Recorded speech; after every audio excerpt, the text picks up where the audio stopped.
Franz Wagner was quickly ruled out of today's game against the Knicks with a lower leg injury, and in this video we'll take a closer look at the play this occurred on and try to walk through some differential items for what could have happened to the Magic star player. Welcome back everybody, I'm Dr. Brian Sutterer, and the goal on this channel is to teach you more about the medical side of the sports world. As Franz goes down here, he basically lands on a hyperflexed or a bent knee. So his left leg is the one we're going to be looking at here. In this position with his knee bent, that's knee flexion. Knee hyperextension would be when it goes straight or beyond straight in either direction. So as he comes down here, he's essentially landing directly on a hyperflexed knee. I think best case scenario here is that all we're dealing with is some severe bone bruising because of just the direct impact of him landing on the floor. But if you think about all the structures that are going to be stretched whenever you land in this hyperflexed position, and we'll also take a look at the rotation of his tibia, I definitely think there's potential for a more serious injury. From this view looking at his backside, we can see the position of that tibia relative to when he lands. So again here you can see that just the fact that the heel is up against the butt, that's going to lead to that hyperflexed position where the knee ligaments, tendons in the front of the knee are all going to be excessively stretched. But here, importantly, you can see how the foot is a little bit externally rotated. So his toes are pointing outwards. That's going to cause the tibia, the shin bone, to externally rotate. And then as he's coming down, he's basically landing on that hyperflexed knee with the tibia externally rotated. As the play continues here, you then see how suddenly his foot kind of snaps back into that neutral position. And so this tells you that there was definitely some rotational stress as well on the knee because of how that tibia was rotated outwards as he came down and landed. If we look through it in faster motion, right there, you see that quick sudden release of the foot. So that's telling you that there was a lot of built up energy from that external rotational stress on the tibia, and then boom, releases through.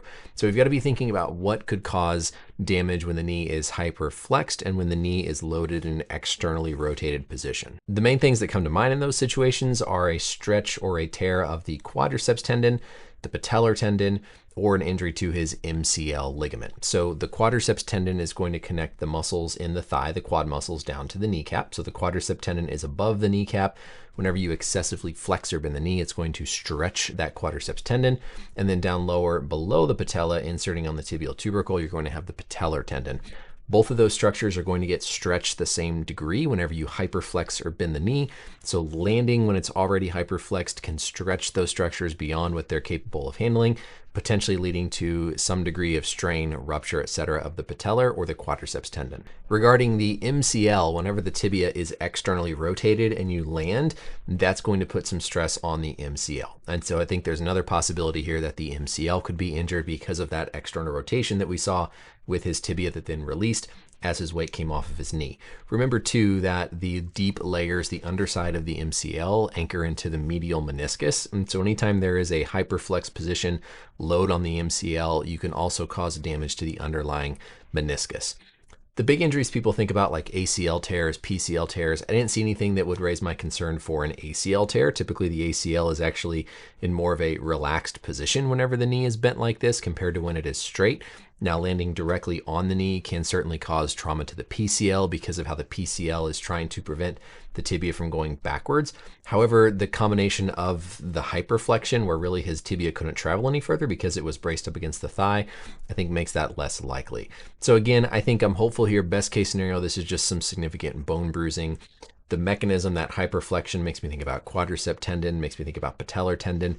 The external rotation in the tibia, you think about some increased load on the MCL and possible underlying attachment to the meniscus. I will say also the fact they're calling this a lower leg injury instead of a knee injury, we've got to think about other things like the bones in the lower leg, such as the fibula. If you think of what can occur whenever somebody has a high ankle sprain where that foot is externally rotated and you land, that can cause energy to transfer up to the fibula and can cause a fracture called a Mason-New fracture at the top of the fibula. I think they're probably just being generic for leg instead of specifying knee, ankle, etc., but keeping in mind all those other possibilities as well. I think we have to be prepared for a longer term absence here with Franz. You know, if this is just a simple bone bruise, remember in the locker room, they've done their evaluations for ligaments, they've done their evaluation for tendon injuries. Those are very quick, those are pretty simple. If those all check out to be normal, then you'll likely list the athlete as just questionable or doubtful to see if that bruising in the bone potentially settles down where they can get back and play, especially when it's so early in the game like this was. Whenever you hear about an immediate rule out, that raises concern that something on the exam was abnormal, something with the tendon, something with the ligament, some concern for a fracture. And so I think because of that immediate rule out, we have to be prepared that this could be a more lengthy absence going forward, but what exactly that is, we will have to wait and see. That's it for the video. Thanks as always for watching. Let me know questions or comments down below. And until next time, we'll see you later.